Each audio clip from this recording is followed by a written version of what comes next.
of medicine. Tonight's story has the title, A Glass of Fear. Guardian of birth, healer of the sick, comforter of the aged.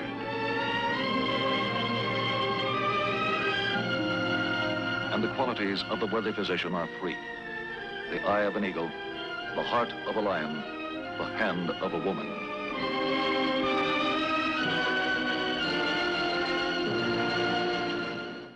Our actual medical case history tonight concerns the field of mental health. The object in point, a newspaper cartoon. The case in point, the creator of that cartoon, Richard Hopper, age 38, married, no children. Before the war, he was a struggling artist with emphasis on the struggling. While he was in the Navy, he began to draw the adventures of a cartoon sailor named Salty, and Salty changed his life. After his discharge from service, Richard Hopper signed a contract with a national syndicate to distribute his daily cartoon in several hundred newspapers throughout the country. Dick is happily married to an attractive, devoted wife. All in all, he's a very fortunate young man, but Richard Hopper would be the last one in the world to agree.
Hello, Nancy. Williamson didn't get the cartoon.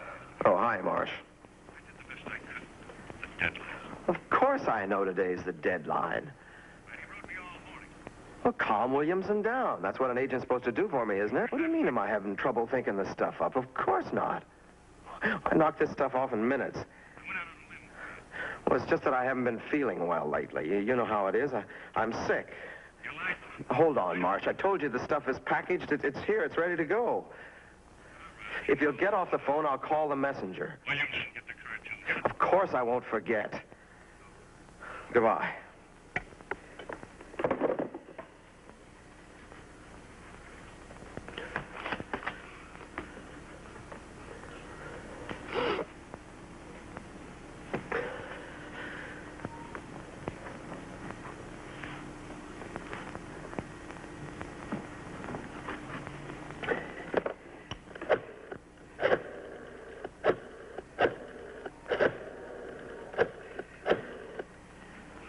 Hello, pharmacy?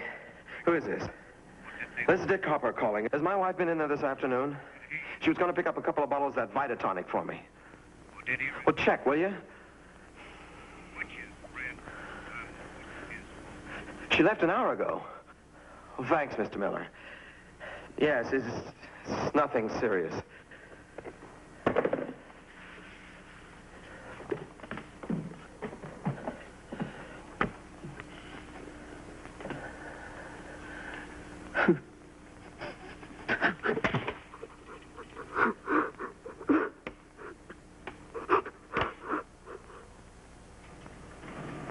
Maybe that will give you an idea, Doctor. The big item this month is Vitotonic.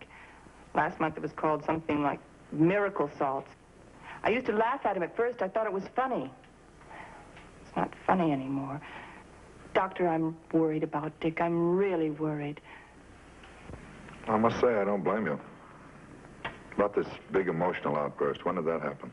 It was just last night. He got up with a pain in his stomach. He hasn't been sleeping well for weeks. He asked me to get him some tonic. Not this, some other kind he's been taking. I got the bottle out of the medicine cabinet. Accidentally, I dropped it in the sink. It broke. The way he stormed in, I could hardly believe it. I've never seen him like that before. All over a bottle of that silly tonic. He got absolutely hysterical. Kidding so, he's even making me jittery. Well, Nancy, I must say that I don't find anything serious in his file. 3 major checkups, a couple of specific complaints, both negative. He was in fine health. Of course, that was only up to a year ago. Kept checking him time and again. Kept telling there was nothing wrong with him. So now he's diagnosing himself. He picks his own diseases. Berger's disease, cancer, leukemia, heart trouble. The specialists all tell him that he's in perfect health, that he keeps on complaining. He's turned into a real hypochondriac. Well, if he is a hypochondriac, it's still an illness, as much as polio or Berger's or any other disease. And even if those aches and pains are caused mentally, they're just as real and just as painful as if the physical cause were there. Well, these things are pretty complex, Nancy, and guessing is no way to approach them. But it sounds like Dick needs psychiatric help. I could never talk him into that. He won't listen to me. Doctor, I wonder if you'd drop by the apartment and talk to him. Dr. Styner. Why should I talk to him? Well, give me one good reason. Why? Dick, please listen to me. I'm through listening to you. I'm not going to see Dr. Styner, and that's that. He doesn't know a thing about my case. I proved that months ago. He doesn't know a thing. Now, just forget it.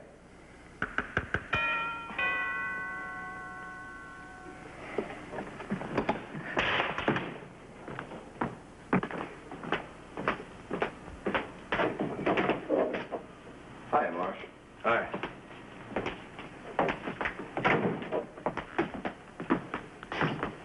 Williamson didn't get the cartoon yesterday afternoon. Sit down, Marsh. He also didn't get it this morning. Can I get you something?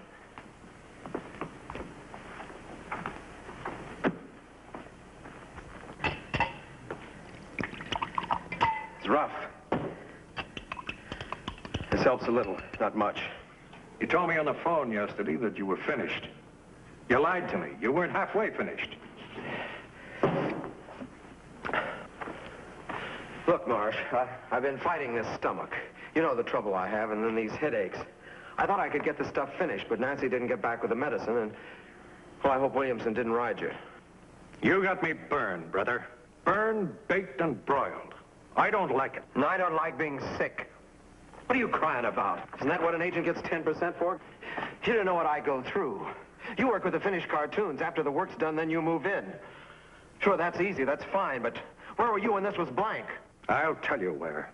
Where I've been for the last 6 months. in Williamson's office, trying everything to keep them from dropping you. Dropping me? Drop Salty? Hey, what's all the shouting about? Salty. He's trying to tell me they're going to drop Salty. Williamson told me this morning he'd like to keep Salty and drop you. Drop me? But I own Salty. He's offering you 25% of what you're getting now as a royalty. You're kidding. You must be kidding. I have a contract. The option's up in 2 months. Marsh, isn't there something you can do? I did the best I could do, Nancy. I'm sorry. You're sorry. I'll bet you're sorry. What an agent you are. You grab 10% to handle the top cartoon feature in the country, and what do? You louse it up. Dick, how can you talk like that? Marsh, it can't be that serious. For the last 6 months, it's been going downhill. Let's face it, it's flat. Salty isn't funny anymore. Oh, is that your opinion, Mr. Agent? Salty isn't funny anymore. That's my opinion. All right. Naturally, you wouldn't want to handle a cartoon that's not funny. Okay. You're fired. Understand? You're out. Dick, please, take it easy. You don't mean that. That's all right, Nancy. If that's the way he wants it, it's fine with me. Goodbye, Nancy. Good luck. Thanks. I'll need luck the way you messed this up. Dropping Salty, offering me 25%. You're no talent parasite. Go on, get out. All right, get out. And stay out. Glad to be rid of you. You've been riding me for years, making a living off me. I'm sick of it. I'm sick and tired of it. I'm sick and tired. Sick and tired.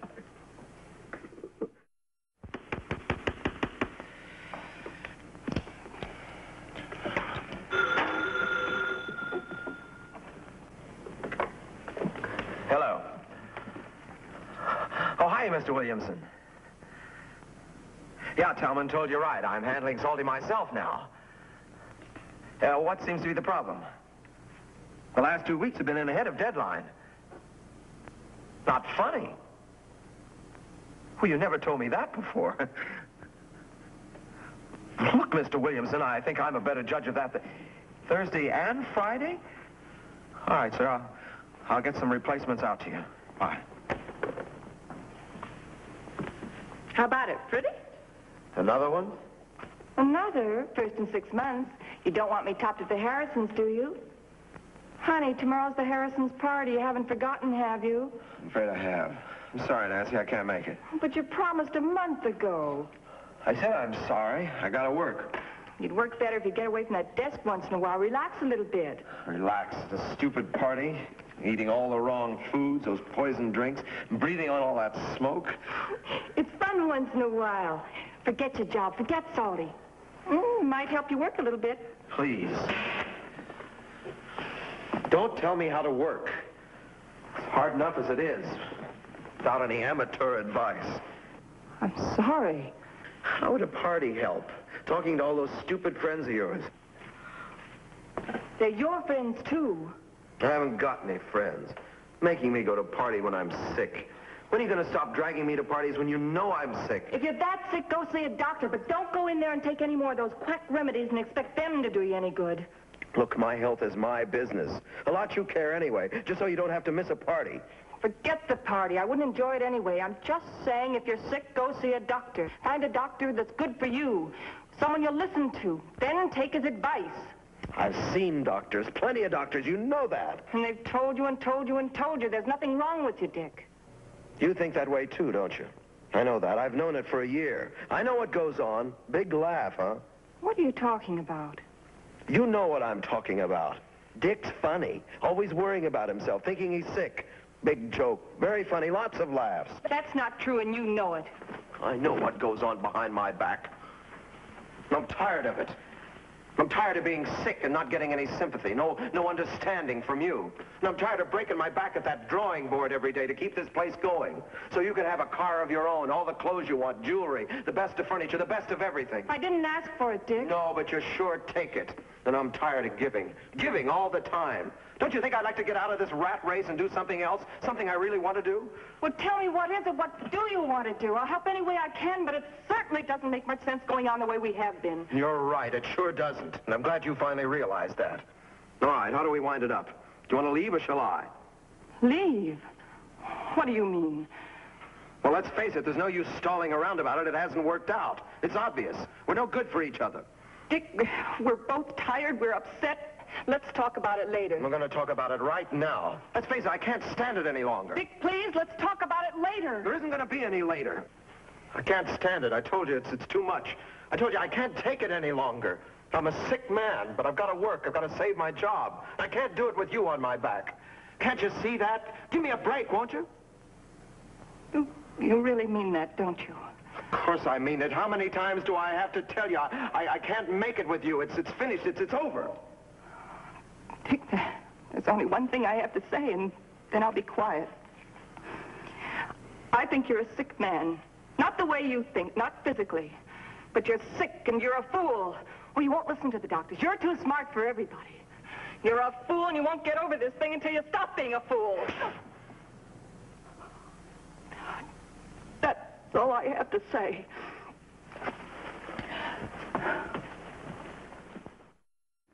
Nancy, you've been married for 8 years. That's a long time. 8 years. You don't just throw it away in a few minutes. It isn't just a few minutes. He's felt this way for a long time. He told me he's felt this way for years. Right now, I think he needs you more than anyone else. Oh, I couldn't go back. Not now. I can't explain it, Doctor, but it just wouldn't work. I know it's a lot to ask, Dr. Styner, but would you try to see him? Try to help him. Do something for him.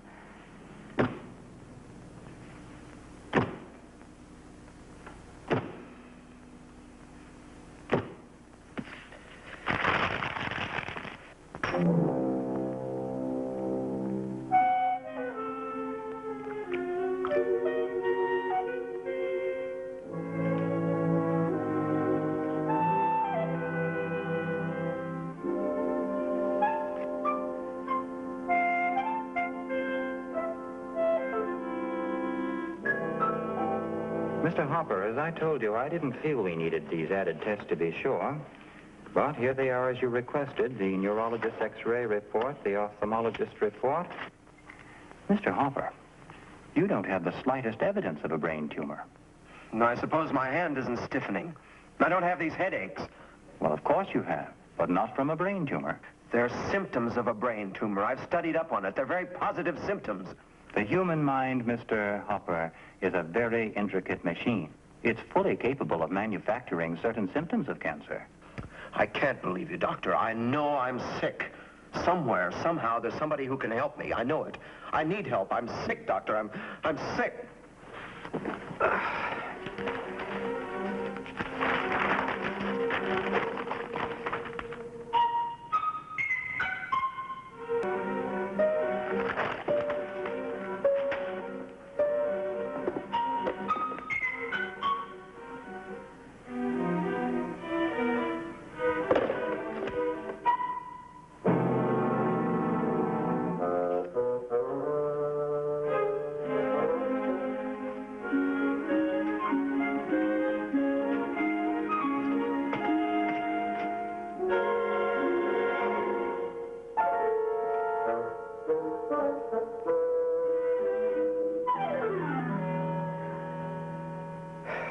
The last thing I remember, last thing as I was going out, was I didn't want to die.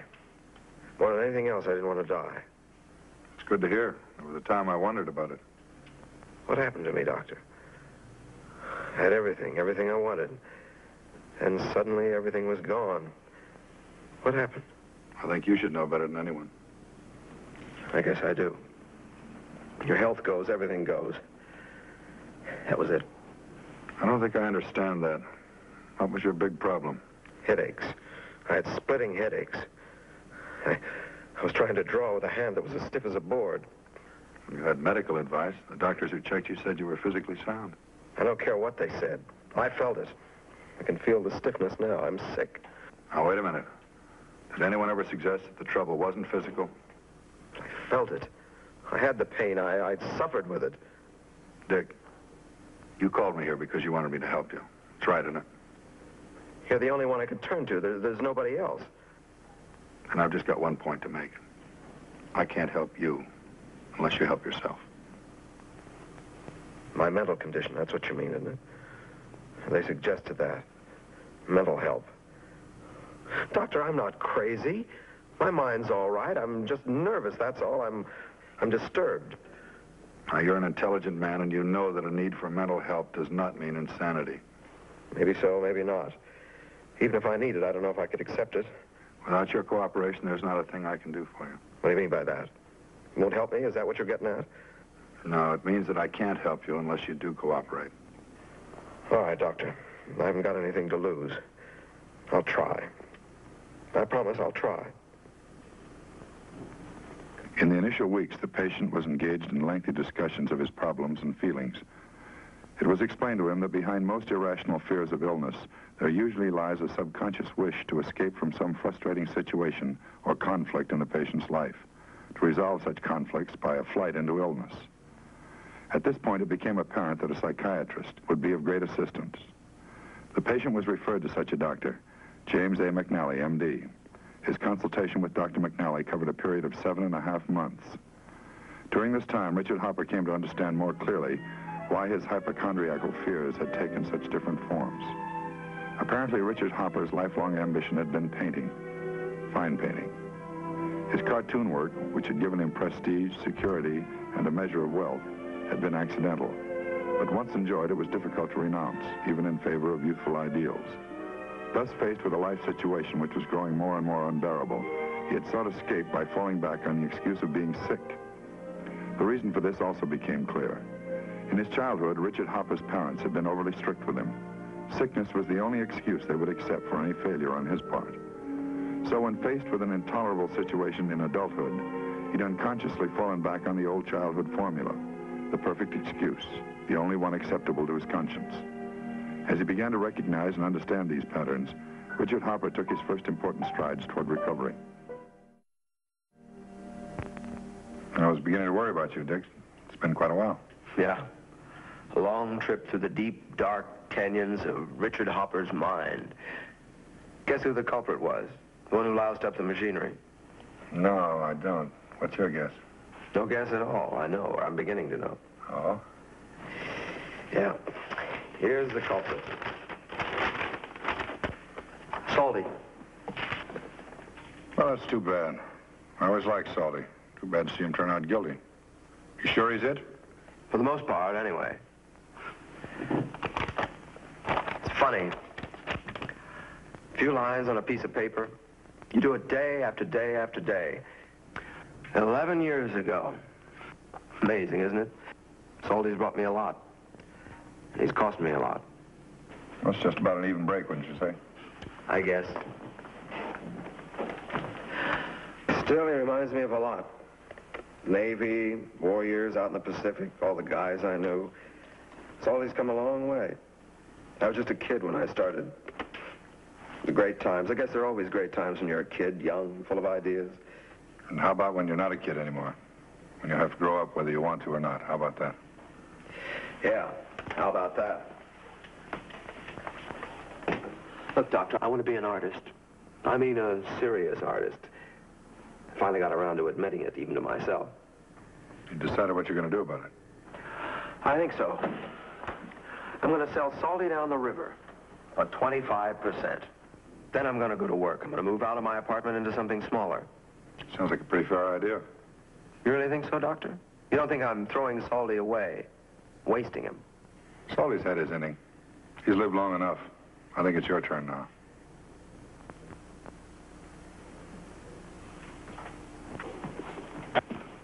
You said you wanted to get started by 4 to miss all the traffic. You're not even packed yet. I'll do it. You know, I'm glad I divorced Salty instead of you.